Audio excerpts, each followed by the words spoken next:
कि आबनाए हुर्मुज़ पर अमेरिका का कब्जा करना क्या इतना आसान होगा? अपनाए हुर्मुज़ पे अगर अमेरिका कब्जा कर सकता होता, हर तरह की धौंस, धमकी और हमलों के बावजूद अपनाए हुर्मुज़ का कंट्रोल ईरान से हासिल नहीं कर सके। ईरान के पास 2 नेवीज़ हैं और जो अमेरिका कहता है कि एक नेवी उसने ख़त्म कर दी है, मैं इसको नहीं मानता। लेकिन दूसरी नेवी पासदारान इनकलाब की नेवी है, जो कि पर्शियन गल्फ और हुँ। स्ट्रेट ऑफ हुर्मुज़ अपनाए हुर्मुज़ में ऑपरेट करती है। ईरानियों ने इस वक़्त ये किया है कि उन्होंने एक रास्ता बंद कर दिया है और एक रास्ता खोला हुआ है। अस्सलाम वालेकुम everyone, this is Shehrbano Awan. Welcome to my podcast. हम आज के पॉडकास्ट में बहुत अहम बात करने जा रहे हैं आबनाए हुर्मुज़ के हवाले से कि आबनाए हुर्मुज़ में, क्योंकि ट्रंप की जानिब से बहुत क्लियर एक हमने देखा कि धमकी दी गई, कहा गया कि हमने ब्लॉकेट लगा दिया है वहाँ पर और हम आबनाए हुर्मुज़ में अब एक नई जंग और एक नए महाज का ऐलान करने जा रहे हैं। जैसी सूरत में अभी तक हमने जो देखा, वाज़े तौर पर हम देख रहे थे कि चाइना के हवाले से कहा जा रहा था कि चाइना की जो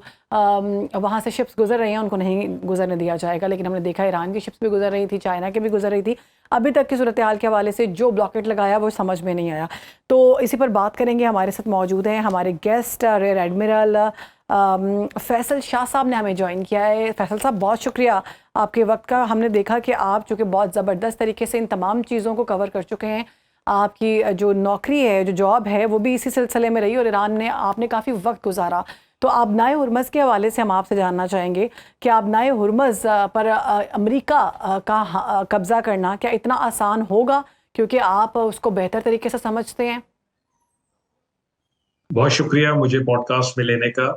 अपनाए हुर्मुज़ पे अगर अमेरिका कब्जा कर सकता होता, तो कर चुका होता और जंग के पहले दिन से ईरान ने उस पे अपना कंट्रोल ज़ाहिर किया है और तमाम दुनिया बशमुल अमेरिका हर तरह की धौंस, धमकी और हमलों के बावजूद अपनाए हुर्मुज़ का कंट्रोल ईरान से हासिल नहीं कर सके, जिसका मतलब ये है कि ईरान की वहाँ पे गिरफ्त बहुत मज़बूत है और ईरान की मर्ज़ी के बगैर अपनाए हुर्मुज़ उस तरह से बहाल नहीं हो सकती जैसी जंग से पहले बहाल। हुँ। अब अमेरिका क्या कहना चाह रहा है, हमें ये समझने की ज़रूरत है। अमेरिका कह रहा है कि मैं ब्लॉकेड लगाऊँगा या लगा चुका है, जो कि फ़िलहाल इफ़ेक्टिव नहीं है। जी। ब्लॉकेड एक ऐसी इस्तिलाह है जो आप अपने दुश्मन के खिलाफ ऐलान करते हैं उसका, और एक पानी के ऐसे हिस्से पे आप कंट्रोल हासिल कर लेते हैं जहां से आप उसकी पोर्ट्स पे आने वाले या उसकी पोर्ट से जाने वाले शिप्स को वहां रोक देते हैं ठीक है। और उनको अक्सर क्वारंटीन में डाल देते हैं या फिर वापस कर देते हैं। तो असल में आप अपने दुश्मन को एक इकोनॉमिक पनिशमेंट दे रहे हो। हुँ। अच्छा, ब्लॉकेट हमेशा मुल्क के खिलाफ लगाया जाता है, किसी इलाके के खिलाफ नहीं लगाया जाता। फॉर एग्जांपल, ये जो ज़बान ज़द-ए-आम है कि अमेरिका ने स्ट्रेट ऑफ होर्मुज़ के खिलाफ ब्लॉकेट लगाया है, स्ट्रेट ऑफ होर्मुज़ के खिलाफ वो ब्लॉकेट नहीं लगा सकता। सही। स्ट्रेट ऑफ होर्मुज़ के खिलाफ ब्लॉकेट लगाने का मतलब ये होता कि वो खित्ते की तमाम ममालिक की जो पोर्ट्स हैं, बंदरगाहें हैं, उस पे जो भी शिप्स आ रहे हैं और जा रहे हैं, उन सबको वो बंद कर देगा। लेकिन अमेरिका ने ईरान के खिलाफ ऐलान किया है। सही।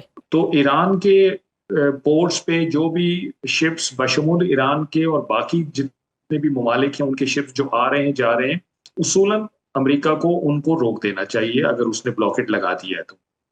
ब्लॉकेट लगाने का मतलब ये होता है कि आप ऐलान जंग कर हुँ। और आपने अपने दुश्मन को ये बता दिया है कि मैं तुम्हारे खिलाफ ये जंगी इक़दाम कर रहा हूँ, जिसके बाद आपके दुश्मन के पास ये हक महफूज रहता है कि वो इसको ब्रीच करे, इसको तोड़े।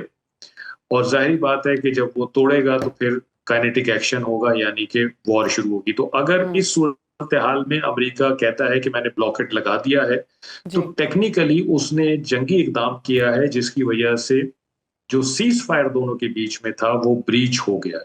ठीक। और अब ईरान के पास ये ऑप्शन मौजूद है कि वो उस ब्लॉकेट को तोड़े, बेशक मिसाइल मिसाइल से और बाकी जो भी हर्बी आलात हैं उनके उनके साथ वो उसको तोड़ सकता है।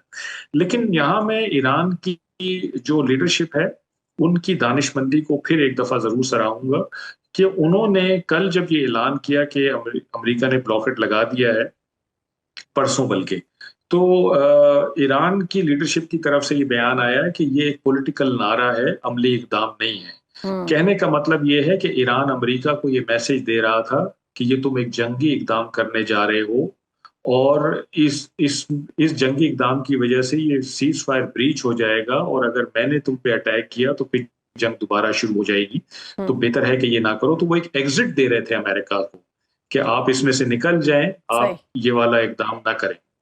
तो इसीलिए आप देखें कि अमेरिका जो है उस ब्लॉकेड को नहीं एनफोर्स कर सका है। वहां से शिप्स आ रहे हैं, जा रहे हैं, चाइना के भी, बाकी मुल्कों के भी आज 20 से ज्यादा शिप्स वहां से जा चुके हैं। हम्म। और इसका मतलब है कि ब्लॉकेड इफेक्टिव नहीं है, हम्म। इन्फोर्स नहीं है। और ये एक पॉलिटिकल नारा था, एक प्रेशर था जो कि ईरान पे डाला जा रहा था और बाकी ममालिक को इन्वॉल्व किया जा रहा था ताकि वो ईरान को मजबूर करें कि ईरान खुद ही स्ट्रेट ऑफ हॉर्मुज खोल दे। जैसे पहले मैंने कहा कि जी। ईरान की मर्जी के बगैर स्ट्रेट ऑफ हॉर्मुज नहीं खुल सकती। हम्म। ठीक है। अब फैसल शाह साहब, जैसे कि आपने कहा कि बिल्कुल अभी तक जो हमने देखा है वो कामयाब नहीं हुआ, लेकिन अमेरिकन एजेंसीज इस हवाले से कुछ और ही बता रही हैं। वो कहते हैं जी आपने हुर्मस पर नाकाबंदी किए हुए 36 घंटे का वक्त गुजर चुका है और हमने समंदरी तजारत रोक दी है मुकम्मल तौर पर। तो 24 घंटों में उनका कहना है कि 20 जहाज़ जो है ना, वो तजारती जहाज़, वो हमने रोक दिए हैं। तो इसमें तो कोई सदाकत जो है फ़िलहाल नज़र नहीं आती, क्योंकि अगर अब मैप में भी देखा जाए तो उसमें भी जहाज़ जो है ईरान के और चाइना के गुजर रहे हैं। खुदा ना खास्ता अगर वाकई अमेरिका ये सब कुछ करने में कामयाब हो जाता है, जो कि ऐसा लगता नहीं है और आपने भी अपने तज़किरे में कहा कि मुश्किल है, ईरान की जानिब से भी ये बातें की जा रही हैं कि ब्लॉकेड अगर कामयाब होने की सूरत हुई तो ज़ेरे समंदर उन्होंने कुछ बॉम्बिंग की हुई है, वो भी इस्तेमाल की जा सकती है। तो क्या ऐसा हो सकता है अगर इस तरह की सिचुएशन होती है तो? देखें, किसी इंडिपेंडेंट सोर्स से ये इत्तलात की तस्दीक नहीं हो सकी है कि हम्म। अमेरिका ने जहाज़ों को रोका है। ये अमरीकी खुद कह रहे हैं। और अगर स्ट्रेट ऑफ हॉर्मुज से जहाज क्रॉस कर भी जाते हैं तो अमेरिका उन जहाज़ों को बीच समंदर में भी रोक सकता है और वापस जाने पे मजबूर कर सकता है।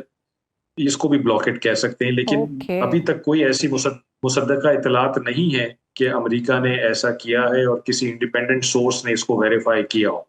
ठीक। तो स्ट्रेट ऑफ हॉर्मुज में से अगर जहाज गुजर रहे हैं तो वो गुजर सकते हैं, लेकिन ये कहना कि जी स्ट्रेट ऑफ हॉर्मुज में से जहाज गुजर रहे हैं और अमेरिका उनको नहीं रोक रहा है, ये दो डिफरेंट चीजें हैं। ठीक। अच्छा, अगर अमेरिका फर्ज करें कि ब्लॉकेट लगाने के साथ साथ वो स्ट्रेट ऑफ हॉर्मुज को फिजिकली खोलने की कोशिश करता है, तो फिर हम्म। क्या होगा? ये एक सवाल है जो कि लोगों के जहनों में है कि क्यों नहीं इसको खोलने की, फिजिकली खोलने की कोशिश कर रहा। हालांकि अमेरिका कहता है कि मैंने हम्म। ईरान की नेवी को नीस्तो नाबूद कर दिया है और अमेरिका की नेवी दुनिया की नंबर 1 नेवी है इस वक्त।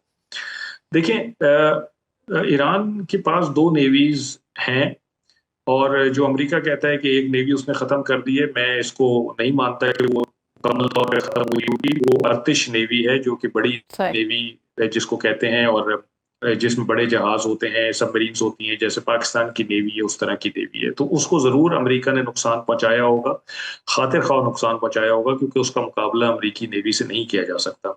वो नेवी वो है जो कि खुले समंदरों में जाती है। लेकिन दूसरी नेवी पासदारान इनकलाब की नेवी है जो कि पर्शियन गल्फ और हम्म। स्ट्रेट ऑफ हॉर्मुज आपनाए हुर्मुज में ऑपरेट करती है। हम्म। उनके पास छोटे प्लेटफॉर्म्स होते हैं और वो एसिमेट्रिक वॉरफेयर पे काम करते हैं। ये वो नेवी है जिसने अपनाए हुर्मुज को बंद किया हुआ है। हम्म। और इस नेवी की पोजीशन वहां पे अपनी ज्योग्राफी की वजह से बहुत अच्छी है, क्योंकि उन्होंने ज्योग्राफी का फायदा उठाकर मुख्तलिफ जगहों पर बेसिस बनाए हुए हैं। आइलैंड्स हैं, उनके ऊपर बेसिस बनाए हुए हैं, बहुत सारी मिसाइल बैटरीज लगाई हुई हैं, उनके पास माइंस भी हैं, उनके पास अंडर वाटर अनमैन्ड व्हीकल्स भी हैं। उनके पास ये भी कैपेबिलिटी है कि वो छोटी बोट से माइन फेंक सकते हैं, इवन फिशिंग बोट से माइन फेंक सकते हैं।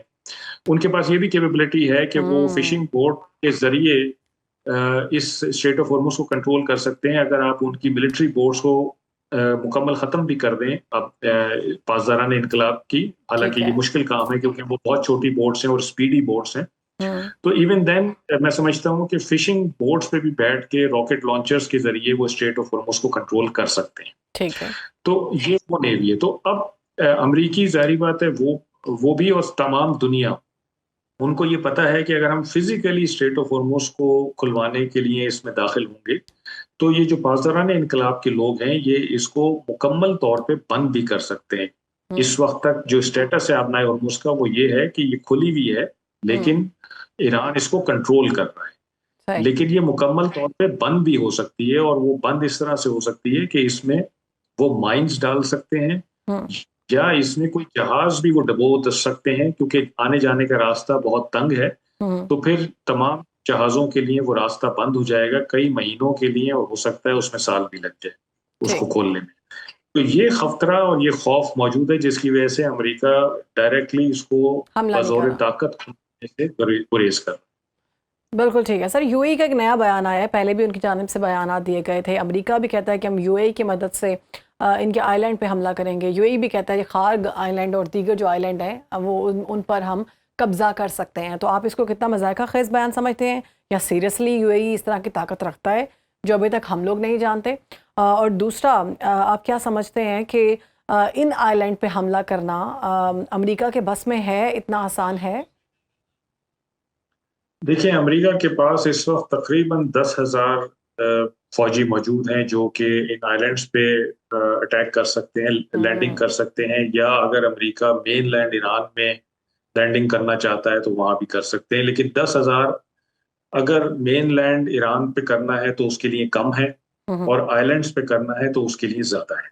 मैं आपको ओ। समझाता हूँ कि किस तरह से। जी। मेनलैंड तो आपने ईरान की देखी है, पाकिस्तान का डबल साइज है उसका, जी। और जितने भी पॉपुलेशन सेंटर्स हैं, सिटीज हैं, टाउन्स हैं, वो बड़े दूर दूर वाक़े हैं। हम्म। तो ईरान की ज्योग्राफी ऐसी है कि वो किसी भी लैंडिंग फोर्स को कंज्यूम कर सकती है अपनी ज्योग्राफी में, डिस्टेंसेस में। हम्म। और फिर ईरान की जो लैंड फोर्सेस हैं, जो कि अर्तिश की भी लैंड फोर्स है, पासदारान इनकलाब की भी लैंड फोर्स है, और फिर बसीच फोर्स है। ठीक। और फिर तकरीबन 1 करोड़ से ज्यादा ईरानियों ने रजिस्ट्रेशन करवाई हुई है जंग लड़ने के लिए। ओ। तो ये 4 अनासिर ऐसे हैं जो कि मौजूद हैं, अभी इनका खातिर ख्वाह नुकसान नहीं हुआ है। और अगर कोई लैंडिंग फोर्स ईरान की मेन लैंड में जाती है तो फिर उसको ही बहुत टफ टाइम मिलेगा, और बहुत ज्यादा कैजुअलिटीज होंगी। जी। आ जाइए आइलैंड्स पे। खर्ग हम्म। आइलैंड का आपने जिक्र किया। खर्ग आइलैंड बड़ा इंपॉर्टेंट आइलैंड है। हम्म। तकरीबन 25 से 27 स्क्वायर किलोमीटर का ये एरिया है। अच्छा, आइलैंड वॉरफेयर की खास बात ये होती है कि आइलैंड पे जो भी फौज बैठी होती है, वो एक सिटिंग डक की तरह होती है। वो बड़ी आसानी से निशाना बन सकती है, हत्ता कि उसके ठीक। पास बहुत मजबूत एयर डिफेंस सिस्टम ना हो अपने आप को हम्म। प्रोटेक्ट करने के लिए।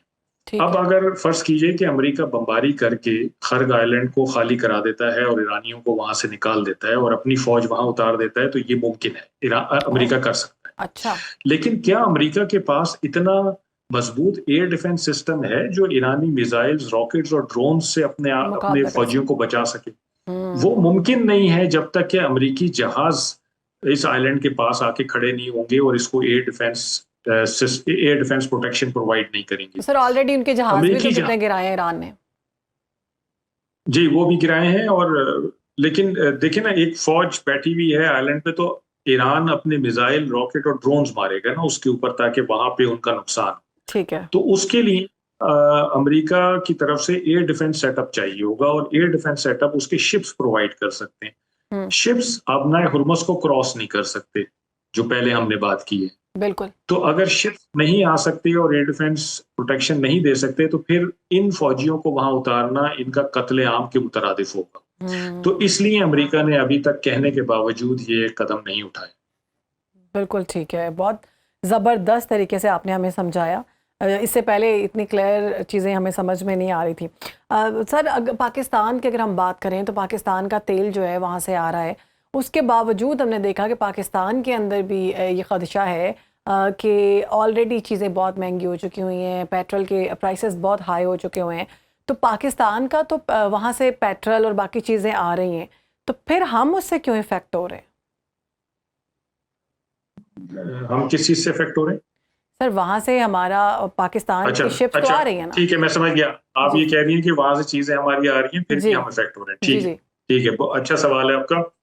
देखिए, हमारी 90% से ज्यादा जो ट्रेड है वो सी से, यानी सही। हम तकरीबन, आप समझिए कि जितने भी लोग पाकिस्तान में रह रहे हैं, हम सी के ऊपर सांस लेते हैं। तो हम्म। अगर वो सांस बंद हो जाए तो हमारी जिंदगी बहुत मुश्किल में आ जाएगी। 80% हमारा एनर्जी रिसोर्स सी से आता है, तेल, गैस वगैरह सारी चीजें सी से आती हम्म। है, और ज्यादातर ये पर्शियन गल्फ से आती है। लेकिन इस वक्त जो सूरत हाल है वहां पे, वो ऐसी है कि स्ट्रेट ऑफ हॉर्मुज में 3 किलोमीटर का एक रास्ता है, यानी 3 किलोमीटर चौड़ाई का एक रास्ता है जो कि जाने के लिए इस्तेमाल होता है, और 3 किलोमीटर चौड़ाई का रास्ता है जो कि शिप्स के आने के लिए इस्तेमाल होता है। ठीक। ठीक है जी। ईरानियों ने इस वक्त ये किया है कि उन्होंने एक रास्ता बंद कर दिया है और एक रास्ता खोला हुआ है। हम्म। अब जो जहाज ये खुद सोचिए कि जो ट्रैफिक इन दोनों के रास्ते से गुजरता था, यदि आना वो जाना अब एक होता था, साइड से अब वो गुजर रहा है। सिर्फ एक रास्ते से आ जा रहा। तो ओके। जिसकी वजह से जो शिप्स हैं उनका नंबर कम हो गया है, यानी जाहिर बात है कि वो उतनी मिकदार में या उतनी तादाद में नहीं आ जा सकते जितना वो पहले आ जा सकते थे, जिसकी वजह से किल्लत हो गई। अच्छा, फिर जब किसी जंगी एरिया से इलाके से शिप्स गुजरते हैं तो फिर उनके ऊपर और बहुत सारी कदगन लग जाती है। फॉर एग्जांपल, जो इंश्योरेंस कंपनीज हैं वो अपनी इंश्योरेंस बढ़ा देती हैं, क्योंकि वो एक ऑलरेडी जंगी इलाके से गुजर रहे हैं और वहां पे खदशा होता है कि उनको नुकसान पहुंच सकता है। हम्म।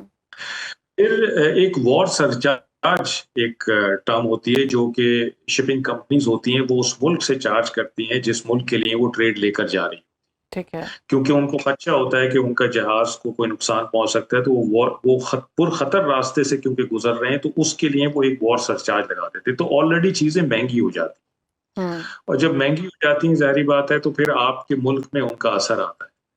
तो अगर आपके अपने जहाज मौजूद हैं तो फिर तो ये जो वॉर सरचार्ज वाली चीज है ये आपके ऊपर नहीं लगी। हम्म। लेकिन आपके अपने जहाज बहुत कम है, पाकिस्तान नेशनल शिपिंग कॉरपोरेशन के 10 या 11 जहाज हैं टोटल हमारे बिल्कुल। पास। हमें ज्यादातर इन्हिसार करना पड़ता है फॉरेन शिप्स पे, ओ। जिनको हम तकरीबन कोई 6 से 7 बिलियन डॉलर सालाना पे करते हैं ताकि वो हमारे लिए ये तेल, खाना पीना ये सब चीजें लेकर आए। जो 90% हमारी ट्रेड है उसका 90% हमारे लिए फॉरेन शिप्स लेकर आते हैं, सिर्फ 10% हमारी अपनी शिपिंग कॉरपोरेशन लेकर आती है, पाकिस्तान नेशनल शिपिंग कॉरपोरेशन। तो मेरा ख्याल है कि ये हमारे लिए एक बड़ा लेसन है कि हमें अपनी शिपिंग कॉरपोरेशन को स्ट्रॉन्ग करने की जरूरत है, शिप्स बढ़ाने की जरूरत है, वरना हम इस तरह की मुश्किलात का सामना करते रहेंगे। बिल्कुल।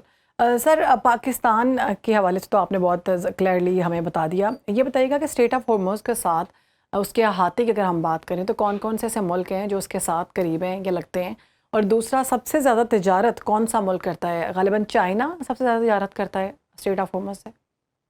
देखें, चाइना की तेल की तकरीबन 30% ज़रूरत स्ट्रेट ऑफ हॉर्मुज के जरिए पूरी होती है, 37% गैस की ज़रूरत उसकी यहाँ से पूरी होती है, और 13% ईरान से पूरी होती है। बाकी जो 27% है वो बाकी मुल्कों से पूरी होती है। तो चाइना को जाहिर बात है कि काफ़ी यहाँ से सपोर्ट मिलती है, मतलब उसकी मुल्क चलता है यहाँ से 30%, अगर उसका तेल और 37% गैस यहाँ से जा रही है। इसके अलावा जो फार ईस्टर्न कंट्रीज हैं, तकरीबन आप समझिए कि जापान और कोरिया, 76% उनकी डिपेंडेंस है इस इलाके से। इंडिया की 70% डिपेंडेंस है इस इलाके में। इसी तरह जो फार ईस्ट की बाकी कंट्रीज हैं उनकी भी 40, 50, 30% इस तरह की उनकी डिपेंडेंस है इस इलाके पे। यूरोप की डिपेंडेंस है इस इलाके पे। तो पूरी दुनिया इसीलिए पूरी दुनिया पे इसीलिए असर हो रहा है इस जंग का, क्योंकि पूरी दुनिया की डिपेंडेंस है इस इलाके पे, यहाँ के तेल गैस के ज़खायर के, और फिर जो वो लोग चीजें यहाँ लाते हैं इन मुल्कों के लिए, जाहिर बात है कि वो भी नहीं आ पा रही हैं, उनमें भी डिलेज आ रहे हैं, प्रॉब्लम्स आ रहे हैं। तो इसीलिए ये वो जंग है। अब देखिए, रशिया यूक्रेन वॉर कितने सालों से चल रही है, पूरी दुनिया पे तो उसका असर नहीं हुआ ऐसे।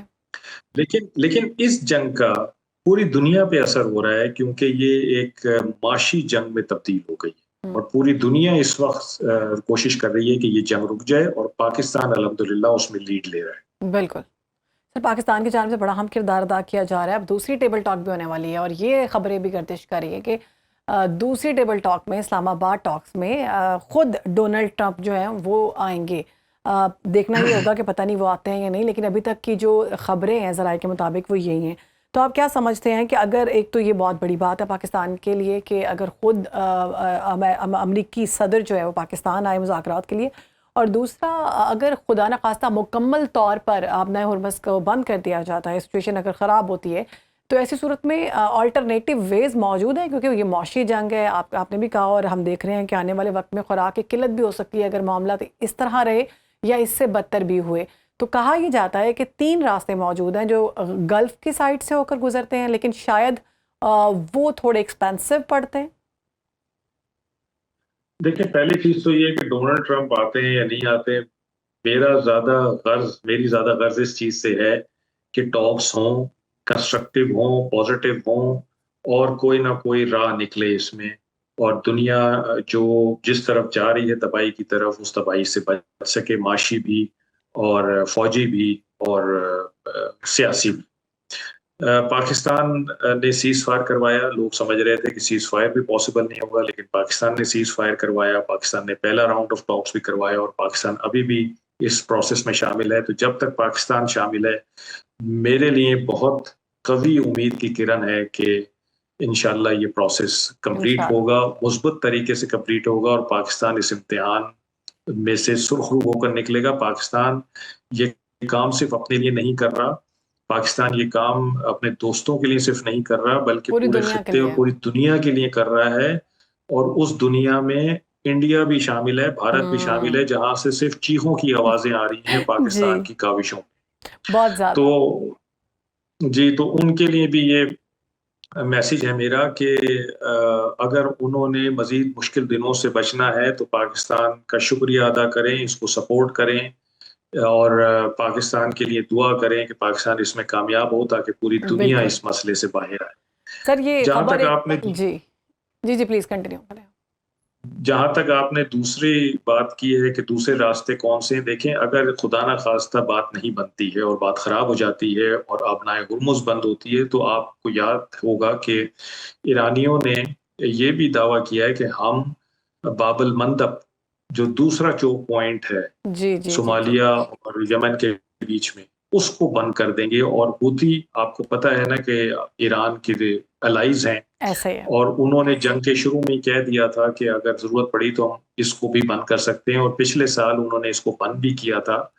अमेरिकन और ब्रिटिश शिप्स की डिप्लॉयमेंट भी हुई थी, लेकिन उसके बावजूद वो इसको खुलवा नहीं सके थे। तो अगर खुदा ना खास्ता ये दोनों चोक पॉइंट बंद हो जाते हैं, हुँ, हुँ। तो इस वक्त तकरीबन दुनिया में 25 से 30% तकरीबन महंगाई हो गई है। सूरत में सिलसिले तो में ये 100% महंगाई बढ़कर तकरीबन, जी, बहुत ज्यादा बढ़ जाएगी, बहुत ज्यादा बढ़ जाएगी। बिल्कुल ठीक है। तो ये बहुत मुश्किलात है। सर एक खबर मेरे सामने आई है, तो ये भी आपके साथ शेयर करना चाहूँगी कि यूरोपीय ममालिक का अबनाए हुर्मुज़ में बहरी आमदरफ्त के लिए वसी इत्तेहाद बनाने का मंसूबा सामने आया है, जिसमें फ़्रांस और बरतानिया ने जुम्मे के रोज़ जो है ये इजलास तलब कर लिया है, अहम इजलास।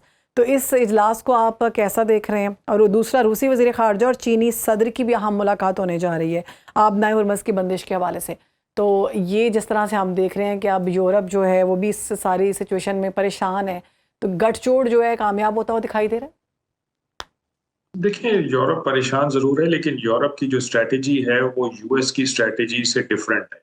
ठीक। यूएस कहता है कि मैं मिलिट्री मसल के थ्रू इसको, अपनाए हुर्मुज़ को खुलवाऊं, यानी डायरेक्ट अगर मैं अपनाए हुर्मुज़ में ताकत इस्तेमाल नहीं करता तो मैं हुँ। ईरान को बाकी जगहों से इतना तंग करूं कि ईरान खुद ऐलान कर दे कि अपनाए हुर्मुज़ खोल रहे हैं।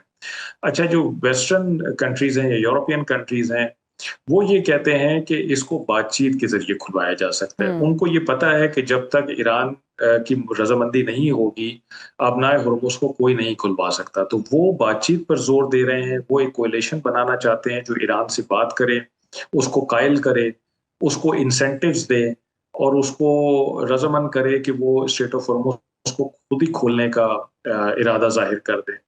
तो ये दोनों चाहते तो मतलब एंड रिजल्ट तो एक ही है कि स्ट्रेट हुँ। ऑफ हॉर्मुज़ अपनी उस पोजीशन पे आ जाए जो जंग से पहले थी, लेकिन दोनों की स्ट्रेटजीज बड़ी डिफरेंट हैं। और यूएस की स्ट्रेटजी के जवाब में ईरान मजीद हार्ड स्टांस लेता जा रहा है, लेकिन मैं समझता हूँ कि अगर यूरोपियंस इस तरह से बातचीत के जरिए खुलवाने की कोशिश करेंगे तो ईरान जरूर उनकी बात सुनेगा। लेकिन ठीक। एक बात तय है कि ईरान इस पे लेवी लगाना चाहता है, टैक्स लगाना जी। चाहता है, और वो इसलिए लगाना चाहता है कि ईरान को माशी मुश्किलात का सामना है, उस पे सैंक्शंस हैं, हुँ। उसके एसेट्स जो बाहर उसने रखे हुए हैं उनको फ्रीज किया गया है।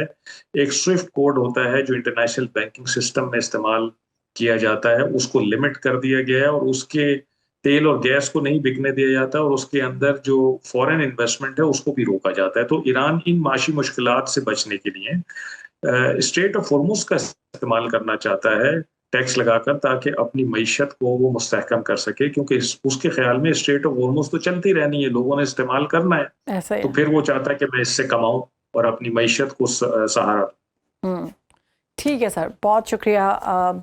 बहुत अच्छा लगा आपसे बात करके, और उम्मीद करते हैं कि आपको भी हमारा ये पॉडकास्ट जो है काफ़ी इन्फॉर्मेटिव लगा होगा, कि हमने अब नए हुर्मस के हवाले से जितनी भी अपडेट्स थी वो आपके साथ शेयर किए हैं। मज़ीद जितनी अपडेट्स आएंगी वो भी आपके साथ शेयर करेंगे। लाइक करें, शेयर करें, सब्सक्राइब करें, अपना फीडबैक ज़रूर दें। अल्लाह हाफ़िज़।